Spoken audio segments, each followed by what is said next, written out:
How can a single drunken outburst at my birthday dinner lead to divorce papers on my kitchen counter? What happens when the husband everyone thought was weak turns out to be the one holding all the cards and all the receipts? Before we dive deeper into this story, I have one small request. Please subscribe, drop a like, comment, and hit that hype button to boost this channel so more people can discover these incredible stories. The candles on my 34th birthday cake flickered in the dim lighting of Romano's bistro, casting dancing shadows across the faces of everyone I cared about. Well, almost everyone.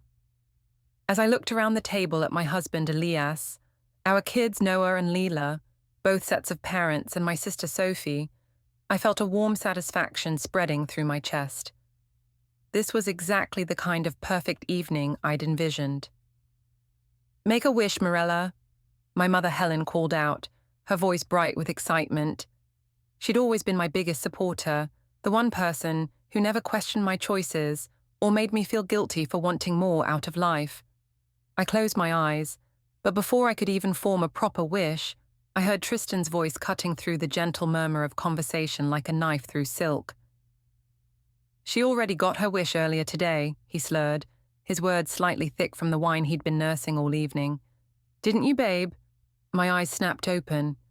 Tristan Loers sat at the far end of the table, his photographer's hands wrapped around his fourth glass of Cabernet, his dark hair falling across his forehead in that carelessly attractive way that had first caught my attention 3 years ago. He was smiling, but there was something dangerous in his expression, something that made my stomach clench with sudden anxiety. "Tristan," I said carefully, forcing my voice to remain light and playful. "You're being silly. Why don't you have some water?" But he wasn't listening. His green eyes were fixed on me with an intensity that made me want to disappear into the floor. Around the table, I could feel the shift in atmosphere. My mother-in-law Ruth had gone very still, her fork suspended halfway to her mouth. Elias was staring at Tristan with the expression I couldn't quite read. "Am I being silly?" Tristan continued, his voice getting louder. "Or am I just being honest for once? God knows someone should be." "Honey," my father Julian said quietly, reaching across to pat my hand. "Maybe we should—" No, let me finish," Tristan interrupted, waving his hand dismissively. "I think it's time everyone knew just how close Mirella and I have gotten lately. How we've been reconnecting."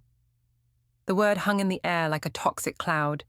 I felt my face burning, my heart hammering so hard I was sure everyone could hear it. This wasn't happening. This couldn't be happening.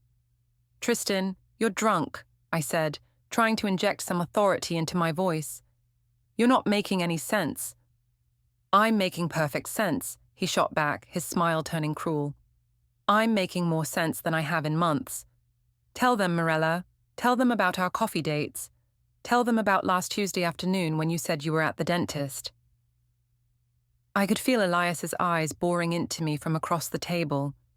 When I dared to glance at him, his face was completely blank, which somehow seemed worse than if he'd been angry. Noah, my 7-year-old, was looking between us with growing confusion, while 4-year-old Lila continued coloring on her placemat, blissfully unaware of the bomb that was about to explode our family. "I don't know what you're talking about," I said, but my voice came out thin and unconvincing. "You're obviously having some kind of episode." "Episode?" Tristan laughed, the sound sharp and bitter. "The only episode here is the one where you pretend to be the perfect wife while you're texting me at midnight, telling me how much you miss what we had." Ruth set down her fork with a sharp clink. "I think that's quite enough," she said, her voice ice cold. "Young man, you're clearly intoxicated and you're ruining what should be a lovely family celebration." "Family celebration," Tristan repeated mockingly. "That's rich. Tell me, Elias, when was the last time your wife came home from work, actually smelling like work instead of my cologne?" The silence that followed was deafening. I could hear my own breathing, could feel sweat beading on my forehead, despite the restaurant's air conditioning. This was a nightmare. This had to be a nightmare. "Tristan, please," I whispered, but he was beyond listening now. "You want to know the truth?" he continued, his voice rising. Your precious Mirella and I have been meeting twice a week for the past 6 months. Coffee shops, my apartment, that little hotel on 5th Street. We're still as close as ever, maybe even closer than Elias thinks. The words hit the table like a physical blow. Helen gasped audibly. Ruth's face went white, then red. Sophie's mouth fell open. And Elias just sat there, perfectly still, his hands folded on the table in front of him. That's not true, I said desperately, looking around the table for support. He's lying. He's drunk and he's lying because he's jealous that I'm happy with my family. But even as I said it, I could see that no one believed me. The evidence was written all over my face, in the way my hands were shaking, in the guilty flush that had crept up my neck. Elias stood up slowly, his chair scraping against the floor. Excuse me, he said quietly. I need some air. Elias, wait. I started to rise, but he held up a hand to stop me. Don't, he said, and there was something in his voice that made me sink back into my seat. Just don't. He walked away from the table with measured steps, his back straight, his head held high. I watched him go, feeling like I was watching my entire life crumble in slow motion. The party was over. The birthday cake sat forgotten, its candles still burning, wax beginning to drip onto the pristine white frosting. Around the table, my family sat in stunned silence, processing what had just happened. Mirella, Sophie said finally, her voice barely above a whisper, please tell me he's lying. I opened my mouth to deny it again, to spin some story that would make this all go away, but the words wouldn't come. Instead, I just sat there, staring at the ruins of what had been, just an hour ago, a perfect evening. The worst part was that I could see in their faces that they already knew the truth. The ride home was the longest 20 minutes of my life. Elias drove in complete silence, his hands gripping the steering wheel so tightly his knuckles were white. In the back seat, Noah kept asking why everyone had seemed upset at dinner, while Lila dozed against her car seat, exhausted from the late evening. Daddy, why did that man make Grandma Ruth angry? Noah persisted, his 7-year-old mind trying to make sense of the adult drama he'd witnessed. We'll talk about it later, buddy, Elias said, his voice carefully controlled. Right now, let's just get home and get you two ready for bed. I wanted to say something, anything, to break the terrible tension filling the car, but every time I opened my mouth, the words died in my throat. What could I possibly say? That Tristan was lying. We both knew that wasn't true, that it wasn't what it looked like. Even I wasn't that good at lying to myself. When we pulled into our driveway, I was relieved to see that Ruth and Tom's car wasn't there. At least we wouldn't have to deal with an immediate family confrontation. But my relief was short-lived when I noticed Sophie's Honda parked across the street. Great, I muttered under my breath. Elias heard me. What's great about any of this, Mirella? It was the first thing he'd said directly to me since leaving the restaurant, and the cold formality in his voice made me flinch. Nothing, I said quickly. I just meant, never mind. We got the kids inside and began the familiar routine of getting them ready for bed. Noah brushed his teeth with unusual quietness, his dark eyes, so much like his father's, watching me with a wariness that broke my heart. Lila chatted about the pretty restaurant and the yummy bread, blissfully unaware that her world was about to change forever. I was tucking Lila into her bed when I heard the front door open and close. Sophie's voice drifted up from downstairs, low and urgent. I couldn't make out the words, but the tone was unmistakable. She was angry. "Mommy," Lila said, her small hand catching mine, "why do you look sad?" I forced a smile. "I'm not sad, sweetheart. Mommy's just tired. It's been a long day." "Will you sing the butterfly song?" "Of course, baby." I sang her favorite lullaby, my voice cracking slightly on the familiar words about butterflies and dreams. When she finally drifted off to sleep, I kissed her forehead and crept out of the room, steeling myself for what was waiting downstairs. Sophie was pacing in our living room like a caged animal, her blonde hair pulled back in a severe ponytail, her arms crossed tightly over her chest. Elias sat on the couch, his head in his hands. "There she is," Sophie said when she saw me, her voice dripping with disgust. "The woman of the hour."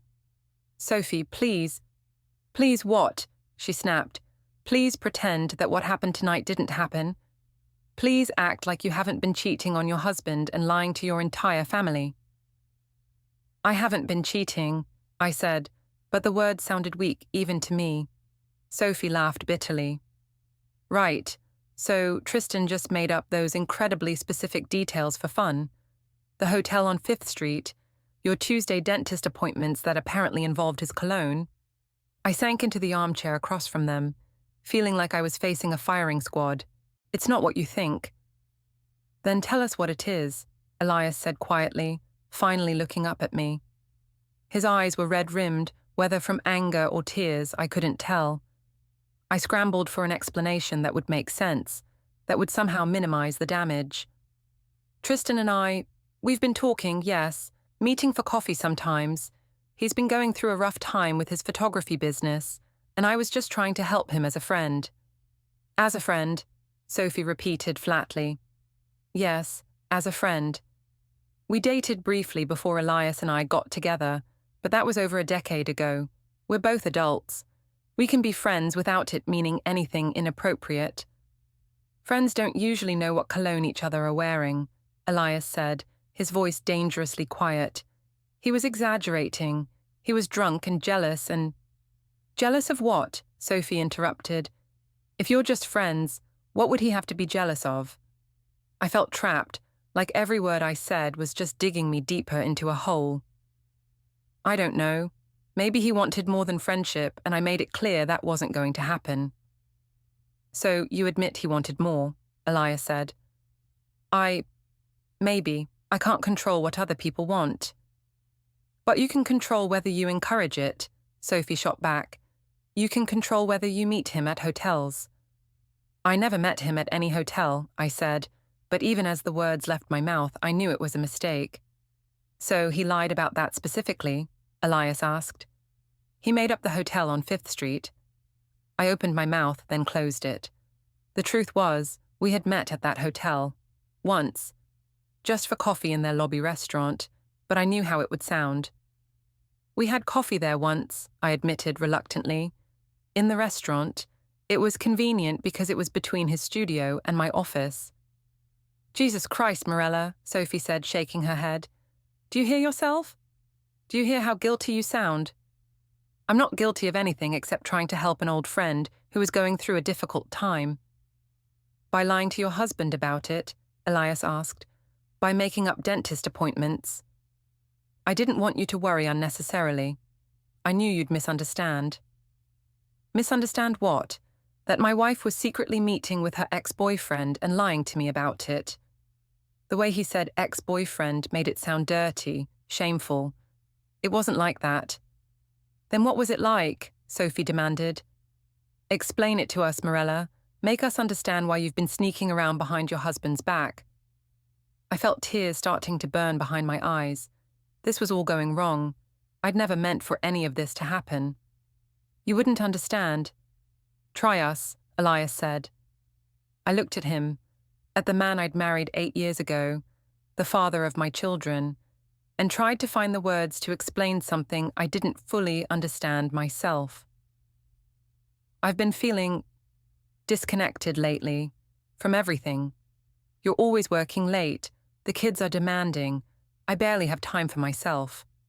When Tristan reached out, it felt nice to have someone who was interested in me as a person, not just as a wife and mother." "So you decided to have an affair," Sophie said bluntly. "It wasn't an affair," I protested. We didn't." "Didn't what?" Elias asked, his voice barely audible. I stared at him, seeing the pain in his eyes, the desperate hope that maybe, somehow, this wasn't as bad as it seemed. And I couldn't bring myself to destroy that hope completely. "We didn't sleep together," I said finally. It was technically true. We hadn't slept together, but we'd come close closer than I wanted to admit, even to myself. Sophie was studying my face intently. But you wanted to. It wasn't a question. She knew me too well, could read the guilt and longing I was trying so hard to hide. What I wanted doesn't matter, I said. What matters is what I did, and I didn't betray my marriage vows. You betrayed them the moment you started lying, Elias said, standing up abruptly. You betrayed them the moment you chose to meet another man in secret instead of talking to your husband about feeling disconnected. Elias, please. I need some time to think, he said, heading toward the stairs. I'm sleeping in the guest room tonight. Elias, wait. I jumped up to follow him, but Sophie caught my arm. Let him go, she said firmly. You've done enough damage for one night. I watched my husband disappear up the stairs, feeling like my heart was being ripped out of my chest. When I turned back to Sophie, she was looking at me with a mixture of disappointment and disgust that was almost worse than Elias's pain. How could you do this? She asked quietly. How could you risk everything you have for some fantasy about being appreciated? You don't understand what it's like, I said desperately. You're not married. You don't have kids. You don't know what it's like to feel invisible in your own life. So you decided to have an emotional affair with your ex-boyfriend. It wasn't an affair. What would you call it then? I didn't have an answer for that, because deep down I knew she was right. Maybe Tristan and I hadn't crossed the final line, but we'd crossed so many others. The late-night texts, the secret meetings, the way my heart raced when his name appeared on my phone, the way I'd started dressing a little nicer on the days I knew I'd see him. I need you to leave, I said finally. Sophie stared at me for a long moment. Fine. But Mirella, you need to figure out what you want, because you can't have both. You can't have a marriage and a boyfriend on the side, no matter what you call it.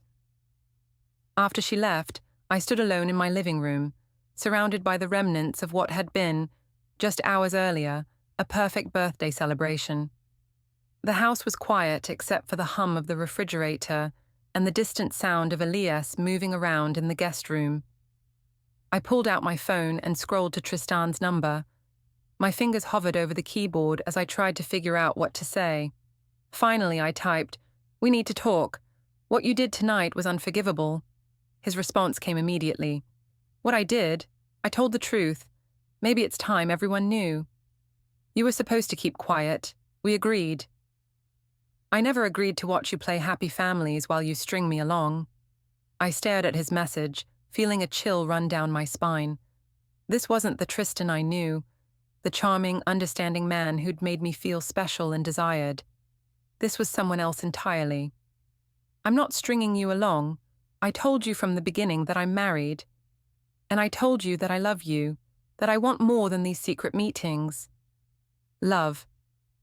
He'd said it before, but seeing it written out like that made it real in a way that terrified me. Because the truth was, I thought I might love him too, and that made everything so much worse. I was about to type a response when I heard footsteps on the stairs. I quickly deleted the message thread and shoved my phone into my pocket, but when I looked up, Elias was standing in the doorway with his overnight bag. "Where are you going?" I asked, panic rising in my throat. "To my brother's house. I need some space to think." "Elias, please don't leave. We can work this out." He paused at the front door, his hand on the knob. "Can we? Because I'm not sure we can work out something when I don't even know what this is yet." "I told you. You told me what you thought I wanted to hear, but I know you, Mirella. I've known you for 10 years, and the woman I married wouldn't have done this unless there was more to it than you're admitting." He was right, and we both knew it, but I couldn't bring myself to tell him the whole truth. Not yet. "I'll call you tomorrow," he said. "We'll figure out what to tell the kids." And then he was gone, leaving me alone with my guilt and my secrets, and the growing realization that I might have just destroyed the best thing in my life for something that was never real to begin with. My phone buzzed in my pocket. Another message from Tristan. "We need to talk. Now." I stared at the words, knowing that whatever came next would determine the fate of my marriage, my family, and my future. and for the first time since this all began, I wasn't sure I was strong enough to handle the consequences of my choices. The next morning arrived grey and drizzling, matching my mood perfectly. I'd barely slept, tossing and turning in our king-sized bed that felt enormous and cold without Elias beside me. Every time I'd started to drift off, I'd remember the look on his face when Tristan made his announcement, or the disappointment in Sophie's voice, or the way Noah had asked why everyone seemed upset. I dragged myself downstairs to find both kids already awake, Noah sitting at the kitchen table with a bowl of cereal, Lila in her high chair with Cheerios scattered everywhere but in her mouth. "Where's Daddy?" Noah asked immediately, his dark eyes scanning the kitchen as if expecting Elias to materialize from behind the refrigerator. "Daddy had to go help Uncle Marcus with something," I lied smoothly, pouring myself a cup of coffee with shaking hands. "He'll be back soon." It was amazing how easily the lies came now. I'd been practicing for months. "Is he coming to my soccer game on Saturday?" "Of course, sweetheart. Daddy wouldn't miss your game." I hoped that was true. I hoped Elias wouldn't punish Noah for my mistakes. After dropping the kids at school and daycare, I drove to my office at Henderson & Associates, the mid-sized accounting firm where I worked as an HR administrator.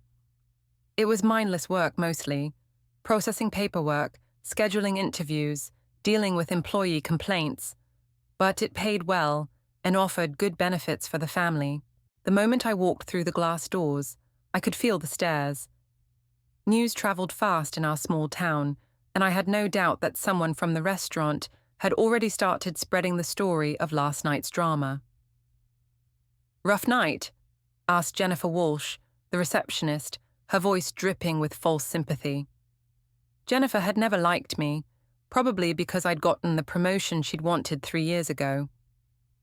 "I'm fine, thank you," I replied curtly, heading straight for my office.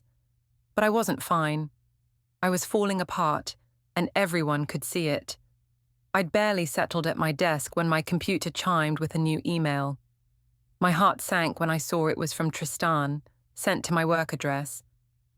"Mirella, we need to talk about last night. I know you're angry, but you have to understand my position. I can't keep pretending anymore. Meet me at our usual place at lunch." "Tai, our usual place." The little coffee shop on Elm Street where we'd been meeting twice a week for the past 6 months. Where I'd told myself we were just friends, even as the conversations grew more intimate and the touches lingered a little too long. I deleted the email immediately, then went into my deleted folder and permanently erased it. I'd learned to be careful about digital trails, though apparently not careful enough. The morning dragged by in a haze of personnel files and insurance forms. I kept checking my phone, hoping for a message from Elias, but there was nothing. Around 11, my personal phone rang. My mother. "Mirella, honey, I've been thinking about last night." Helen's voice was warm and concerned. "That young man was obviously very drunk and saying things to get attention. I hope Elias isn't taking any of it seriously." Leave it to my mother to find a way to make this not my fault. "It's complicated, Mom." "What's complicated about it? He was drunk and jealous and making up stories. Anyone with half a brain could see that." "Maybe," I said, though we both knew it wasn't that simple. "You just need to remind Elias how much you love him. Maybe plan a romantic weekend away, just the two of you. I could watch the kids." A romantic weekend, as if flowers and champagne could fix what I'd broken. "I have to go, Mom. I'm at work." "Of course, dear. But remember what I said. Don't let some drunk fool ruin your marriage." If only it were that easy. At lunch, I found myself driving toward Elm Street despite my better judgment. I told myself I was just going to tell Tristan to leave me alone, to explain that whatever we'd had was over now. But deep down, I knew I was lying to myself again. Tristan was already there when I arrived, sitting in our usual corner booth, his camera bag at his feet. He looked tired, older somehow, with dark circles under his green eyes and stubble covering his jaw. But he was still handsome in that careless, artistic way that had first attracted me. "You came," he said as I slid into the seat across from him, "only to tell you that this has to stop. Whatever this is between us, it's over." He studied my face for a long moment. "Is it? Because you don't look like a woman who's made peace with her decision." "My decision was made 8 years ago when I married Elias. And yet here you are." I hated that he was right, hated that even now, even after everything that had happened, I still felt that familiar flutter in my stomach when he looked at me like that. "Last night was unforgivable," I said, trying to keep my voice steady. "You humiliated me in front of my entire family." "I was tired of hiding," he said simply. "Tired of pretending that what we have doesn't matter." "What we have?" I laughed bitterly. "What we have is a friendship that got out of hand, nothing more." "Is that really what you think?" "It's what I know." He leaned forward, his voice dropping to that intimate tone that had always made me feel like we were the only two people in the world. "Mirella, I love you. I've loved you since we were 22 years old, and I never stopped.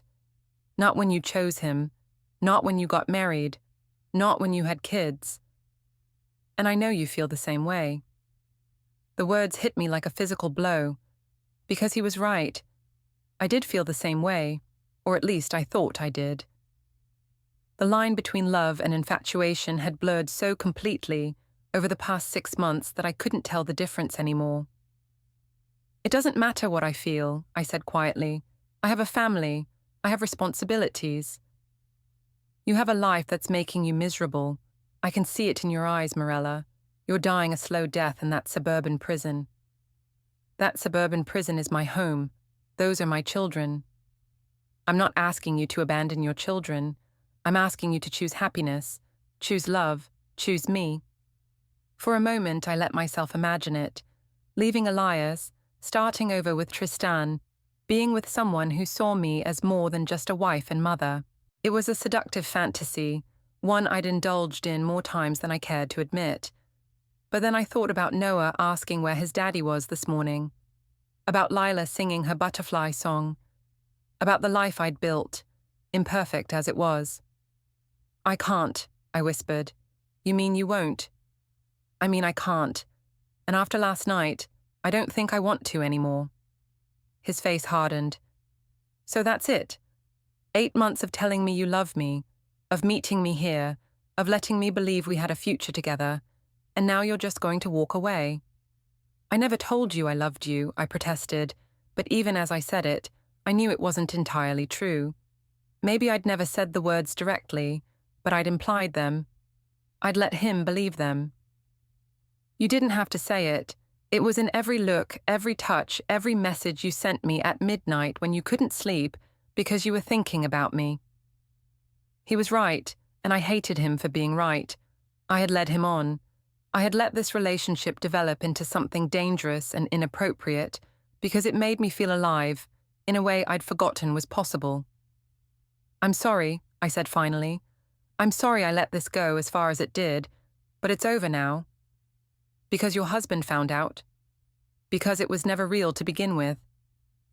The hurt in his eyes was almost unbearable, but I forced myself to look at him, to see the damage I'd caused by being selfish and weak. "It was real to me," he said quietly. "Then I'm sorry for that too." I stood to leave, but he caught my hand. "Mirella, wait. Don't throw away what we have because you're scared. What we have is hurting people I love. It's hurting my children." "Your children don't have to know. They already know something's wrong. Noah asked me this morning why everyone was upset last night. How long do you think it will be before he figures out that Mommy has been lying to Daddy?" Tristan released my hand, his shoulders slumping in defeat. "So that's it? We're done?" "We're done." I walked away without looking back, but I could feel his eyes on me until I reached my car. My hands were shaking so badly, I could barely get the key in the ignition. When I got back to the office, Jennifer was waiting for me with a knowing smirk. "Long lunch," she observed. "I had errands to run." "I'm sure you did." I wanted to slap her, but instead I just walked past her to my office and closed the door. I had bigger problems than office gossip. The afternoon passed in a blur of phone calls and paperwork, but I couldn't concentrate on any of it. My mind kept drifting to Tristan, to the hurt in his eyes when I'd told him it was over, to Elias, sleeping alone at his brother's house, to my children, who would grow up in a broken home because their mother couldn't resist the attention of another man. Around 4 o'clock, my computer chimed with another email. This one was from my personal account, but the sender was listed as anonymous. You might want to be more careful about your lunch meetings. People are watching. Attached was a photo, clearly taken through the coffee shop window, of me and Tristan holding hands across the table. The timestamp showed it was from today. I stared at the image, feeling sick. Someone had followed me. Someone was documenting my meetings with Tristan. But who? And why? I deleted the email immediately, but I knew it was too late. The damage was done. Someone out there had evidence of my affair, and I had no idea what they planned to do with it. My phone rang. Elias. "Hi," I said, trying to sound normal. "Hi, I wanted to call before I picked up the kids. We need to talk tonight, after they're asleep." "Okay. Are you coming home?" "For now. But Mirella, we need to have some serious conversations about where we go from here." "I know. I want to work this out, Elias. I want to fix this." There was a long pause. "I hope that's true, because I'm not sure how many more lies I can handle." After he hung up, I sat staring at my computer screen, trying to figure out who could have sent that photo. Someone who knew about my meetings with Tristan, someone who had been watching us. The most obvious answer was Sophie. She was angry enough to spy on me, and she certainly had the motivation to gather evidence for Elias. But the email had seemed more sinister than something my sister would send. I was still puzzling over it when my phone buzzed with a text from Tristan. "I know you said it's over, but I can't accept that. We belong together, Mirella. I'll prove it to you." A chill ran down my spine. There was something different about this message, something that felt more like a threat than a declaration of love. I typed back quickly, "Please don't contact me anymore. I meant what I said." His response was immediate. "You don't mean it. You're just scared. But I won't let fear destroy what we have." I turned off my phone and shoved it into my desk drawer. This was getting out of hand. Tristan wasn't accepting my decision to end things, and someone was watching my every move. I felt trapped, like I was standing in the middle of a minefield, with no safe path forward. When I got home that evening, Elias's car was already in the driveway. I could hear him in the kitchen with the kids, helping them with homework and preparing dinner. For a moment, I stood in the doorway watching them, remembering what it felt like to be part of a happy family instead of the person who was tearing it apart. "Mummy," Leela ran to me, wrapping her little arms around my legs. "Daddy made mac and cheese." "That's wonderful, sweetheart." I looked up to find Elias watching me, his expression unreadable. "How was work?" "Fine," I lied. "Busy." We made it through dinner and the bedtime routine with careful politeness, both of us trying to maintain some semblance of normalcy for the children. But I could feel the tension building, the weight of all the things we needed to say to each other. Finally, after Noah and Lila were asleep, we sat down in the living room. Elias took the chair across from the couch, maintaining physical distance between us. "I've been thinking all day," he said without preamble. "About last night, about our marriage, about what happens next. And I need you to tell me the truth, all of it. No more lies, no more half-truths. If we're going to have any chance of working this out, I need to know exactly what I'm dealing with." I took a deep breath, knowing this was my chance to come clean, to tell him everything, and hope that somehow we could find a way forward together. But when I opened my mouth, what came out was another lie. "I told you the truth last night. Tristan and I were friends. We met for coffee a few times. It never went beyond that." Elias studied my face for a long moment, and I could see the exact moment when he realized I was still lying to him. "Okay," he said quietly, standing up. I guess that answers my question. What question? Whether you respect me enough to be honest with me. He headed toward the stairs, and I knew that if I let him walk away now, it might be the last chance I had to save my marriage. Elias, wait. But he was already gone, leaving me alone with my lies and the growing certainty that I had just made the biggest mistake of my life. I woke up the next morning to the sound of Elias moving around in the guest room, getting ready for work. The house felt different somehow, charged with an energy I couldn't quite identify. When I went downstairs to make coffee, I found a note on the kitchen counter in his neat handwriting. Taking kids to school. We'll talk tonight. E. The formality of it made my stomach clench. He was pulling away from me, and I could feel our marriage slipping through my fingers like sand. I spent the day at work in a fog, jumping every time my phone buzzed, expecting another threatening message from Tristan or another anonymous photo. But my phone remained mercifully quiet, which somehow made me even more nervous. Around 3 o'clock, I got a call from Noah's school. Mrs. Vane, this is Mrs. Patterson, Noah's teacher. I wanted to let you know that Noah seemed a bit upset today. He's been very quiet and didn't eat his lunch. Is everything okay at home? My heart sank. He's fine. We've just had some family stress lately. Of course, these things happen, but if there's anything we can do to support Noah during this time, please let us know. After I hung up, I sat staring at my computer screen, thinking about my 7-year-old son sitting alone in the cafeteria, too upset to eat his lunch because his parents were falling apart. The guilt was overwhelming. I left work early and drove to the elementary school to pick up Noah myself, something I rarely did since he usually took the bus. When he saw me waiting by the pickup line, his face lit up with the first genuine smile I'd seen from him in days. Mommy, why are you here?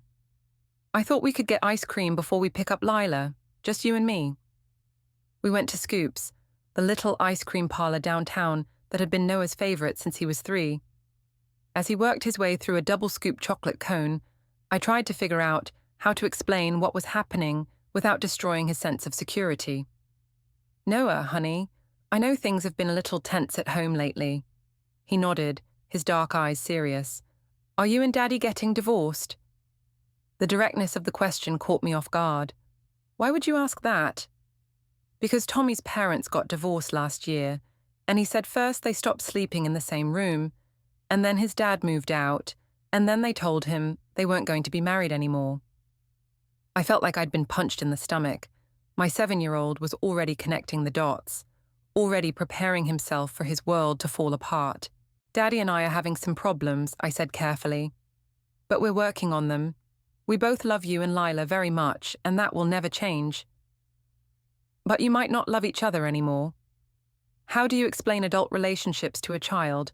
How do you tell your son that Mommy made some very bad choices that hurt Daddy, without destroying his faith in both of you? Sometimes grown-ups make mistakes, I said finally, and sometimes those mistakes hurt the people we love. But that doesn't mean we stop trying to fix things. Noah considered this while finishing his ice cream. Did you make a mistake, Mummy? Yes, sweetheart, I made a very big mistake. Did you say you're sorry? I'm trying to. Daddy always says that sorry doesn't count unless you don't do the bad thing again. Out of the mouths of babes, my 7-year-old had just summarized the entire problem with my marriage in one simple sentence. When we got home, Elias's car was already in the driveway. I found him in his home office, surrounded by papers and files.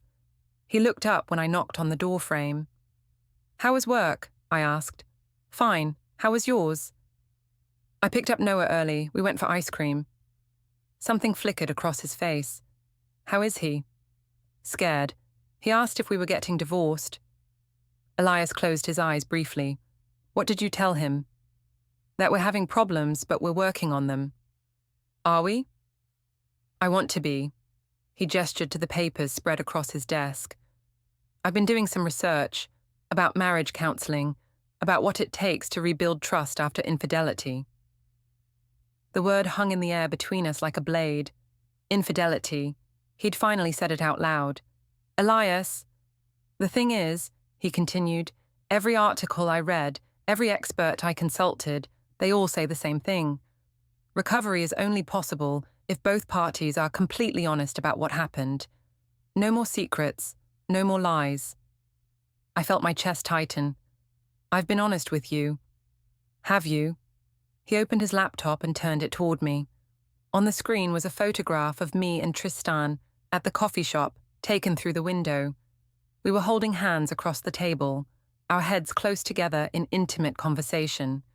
The timestamp showed it was from yesterday. I felt the blood drain from my face. "Where did you get this?" "Someone emailed it to me this morning, along with several others." He clicked through a series of photos spanning several months. Me and Tristan at different locations around town, getting into his car, standing close together outside his apartment building. The evidence of our relationship laid out in stark, undeniable detail.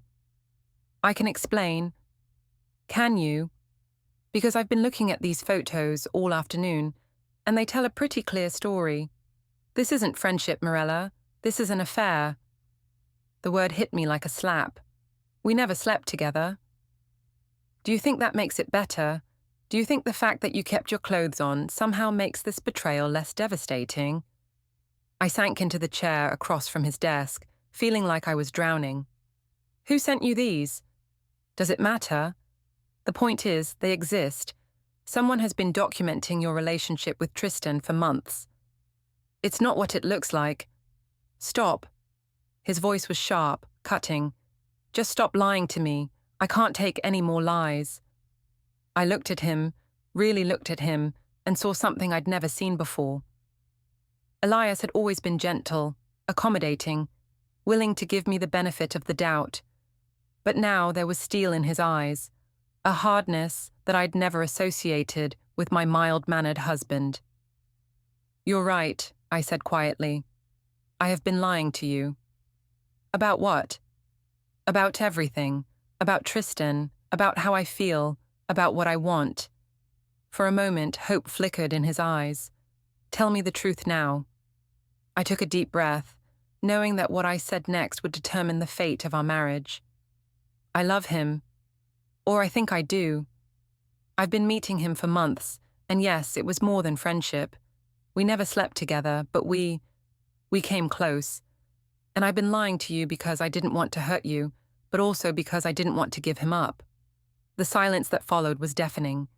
Elias just stared at me, his face cycling through a range of emotions: pain, anger, disappointment, and finally, something that looked almost like relief. "Thank you," he said finally. "For what?" "For finally telling me the truth." He shut the laptop. "Divorce attorney. Tomorrow, 9 a.m. I dropped to my knees. "Elias, please, counseling. I'll end it with Tristan, I swear." "You ended it yesterday," he said, calm as winter. "And you're still in love with him. Don't insult me." He was right. I loved the mortgage he paid, the school runs he did, the life that let me pretend I was free. I hadn't been in love with him in years. "The kids?" I whispered. 50-50. "They'll be fine." "I'll move out tonight," he said. "The house is in my name. Inherited down payment, my paycheck. You can stay until you find a place." I stared. This wasn't the quiet man who always let me win arguments. This was someone colder, prepared. "You knew," I said. 6 months. Secret phone, late nights, missing ring. I hired an investigator 3 weeks ago. I have everything." The anonymous photos, the shadow following me. It had been Elias all along. "You planned this." I prayed I wouldn't need to. I packed one suitcase while the kids watched cartoons, oblivious. I hugged them until they squirmed, memorizing the weight of their bodies against mine. "Mommy's helping Grandma for a few days," I lied. At the door, I turned. "I'm sorry." "I know," he said. "So am I." I drove away with the house glowing behind me, Elias in the window holding our children. For the first time, I understood. I didn't break his heart. I just finally showed him it was never really his.